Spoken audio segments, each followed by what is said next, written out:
You actually were the first woman I'd seen, woman of color on Broadway, period, but with locks.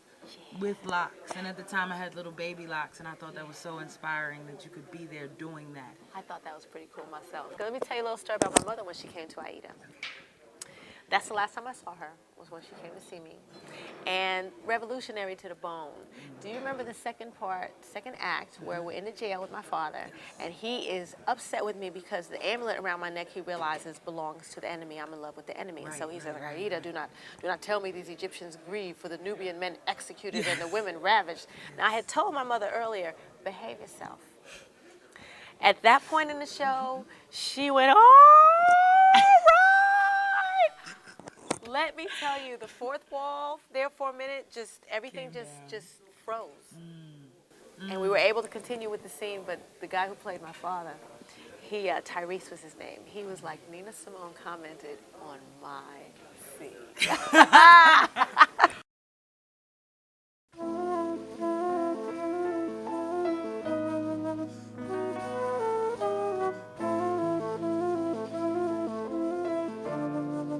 What's up, everybody? This is Lyrespect, and we're here at World Cafe Live with Simone, daughter of the incredible, incomparable Nina Simone. My voice of love lights his name. Ask no pity, bear no shame. I'm the keeper of the flame. What brings you to Philadelphia tonight?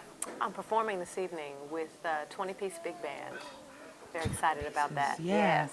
I can imagine. And you're performing from your new project, your album. Simone on Simone. Simone on Simone. Yes. And tell us a little more about your project and what that means. This is my debut CD, which has been about 16 plus years in the making. So I am self-actualizing right now, loving every second. And it is a celebration of my mother, Nina.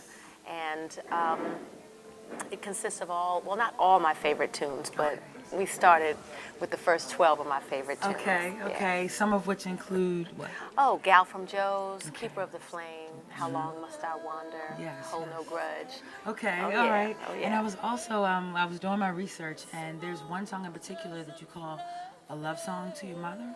Yes, it's the only original tune on there, called Child in Me. And I wrote it in Spain back in the early 90s. And actually, my mother loved the song very much. Oh, wow. So she actually did. got a chance to hear Oh, yes, it. Oh, she how did. amazing. She amazing. did. Okay, so you're this wonderful, amazing performer. You've done musical theater. You've Yes. done Broadway. You've Yes. done Aida and Rent. Yes. But you didn't set out to be a singer, did you? Well, no, not really. It was just something that I did naturally. And I didn't make a conscious decision to do this as a profession until I was in my late 20s. I was actually in the military stationed in Frankfurt, Germany at the time when the lightning bolt hit me, and I was like, what the heck have you been doing all this time? So usually I find that the answers to many questions that we seem to be seeking in our lives have always been right there before us all the time. Absolutely. So do you feel like the reception was that you were well received when you decided this is what I want to do? By whom?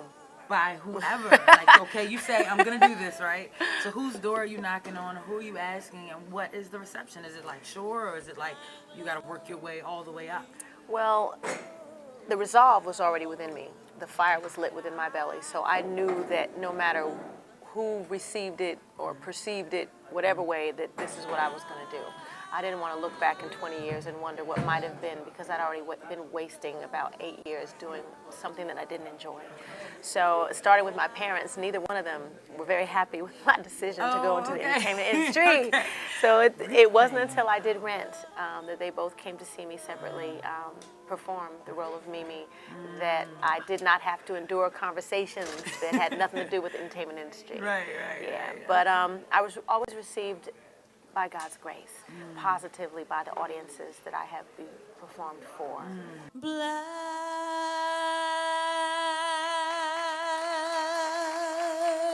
is the color of my true love's hair. That's really a blessing. And then to be on Broadway, I mean, so many people start from the bottom and move their way up, and they never get to That's Broadway. true, and it's interesting you would say that because considering it wasn't part of my dream, it wasn't part of my plan, and when I wound up there at the time, I didn't appreciate it as much as I could have until I returned to it to do Aida. And just like you said, there are many people who go to college, and just their aspiration is to be on Broadway. Right, right. And there I was there. Okay, so can you tell us what is one of your fondest memories of your mother? It's on the CD. The very first song that you hear is called Music for Lovers. My mother introduces me. It was July 24th, 1999. And if you look inside the CD, you'll see a picture. It says Family Limousine Ride to the Guinness Blues Festival. It was my daughter, who was 6 weeks at the time, my mother and myself, and we were riding in a limousine to the actual venue. And you hear a portion of that night. And Mommy said that she hadn't accompanied anyone since she was about 18, 19 years old. I think that might have been when she was living here in Philly. Oh, wow, okay. So it was an epiphanous night for both of us. It was a true acceptance on her part of me as an entertainer and a performer. And when she could say, "Hey, baby, go down center stage and let me play for you." Right, definitely. No, I mean, what an amazing thing. And I think that's really personal to share, like, with all of your listeners on the album. So I'm giving thanks for that myself. But I also wanted to ask you, how much of an influence do you think your mother was on you in terms of music-wise? Was she constantly saying, I'm going to teach you this or that, or was it a matter of you waking up one morning and mom's playing the piano, or you go visit mom and all you hear is just her music? And how did that affect your musical tastes and influences and what you bring? I think first of all, we never really discussed music in terms of me doing it as a profession or her lecturing me or teaching me on something. Most of the time we sang together. She would teach me songs. She would teach me different things on the piano, duets that we could do. I think because I breathed the same air as she. I was at a lot of her concerts in the wings.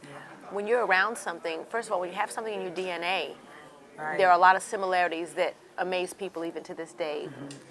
When parents and kids don't live in the same place, Right. So I've absorbed a lot of stuff through my DNA, as well as by being in the same places that Mommy was. Absolutely. And I know you say, also I was reading that you feel an incredible, immense bond towards your mom. And I read also that, you moved around a lot and she moved around a lot. And you said that the umbilical cord is stronger than actually being in the same place. I don't want to paraphrase, Yes, but interesting. Yeah. I don't remember half of what I said, but Really? that was deep. You That's did, right. you That's did, true. you did. It's true. You don't necessarily have to be in the same room or the same state in order to be connected to someone. And I'm connected to her still. Absolutely. And finally, I want to ask, this first album is such a tribute, and it speaks very much to your connection with your mother.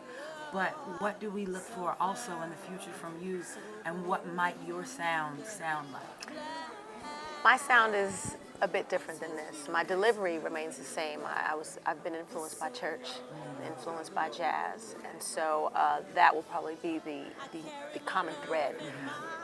This CD, Simone on Simone, pays homage to the one who walked before me, the sacrifices she made, the messages that she left us with, and the love and healing that are represented in a lot of those songs. It's as if I'm giving my mother a bow. As I begin my journey, I always told her that she was the doorway through which I had to walk in order to achieve my superstardom. And I quote, and if I'm not walking through that doorway right now, I don't know what else to call it.